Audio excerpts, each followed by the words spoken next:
அக்கா வெள்ளரி பழம் எவ்வளோக்கா? 150. 150. இது வெடிச்சிருக்கு நல்லா. நல்லா புட்டு மாதிரி இருக்கு. கொஞ்சம் புட்டு மாதிரி இருக்கு. ஓகே 150. குறைச்சி சொல்ல மாட்டீங்களா? குறைக்க மாட்டீங்க. 150 ரூபா. ஓகேக்கா. அப்படியே ஒரு குழந்தை மாதிரி இருக்கு பாருங்க. வெள்ளரி பழம் வாங்கியாச்சு. இஷான் இஷான் இங்க பாரு, மம்மி என்ன வாங்கிட்டு வந்திருக்கேன்னு. என்ன வாங்கிட்டு வந்திருக்கேன்னு? என்னது இது? இது என்னது? வெள்ளரி பழம். சொல்லு. வெள்ளரி பழம் சாப்பிடலாமா? வெயிலுக்கு எவ்வளோ சூப்பராக இருக்கும் தெரியுமா? இதில் அப்படியே சக்கரை தொட்டு சாப்பிட்டா இன்னும் சூப்பராக இருக்கும்.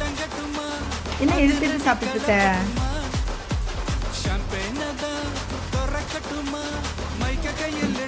எப்படி இருக்கு?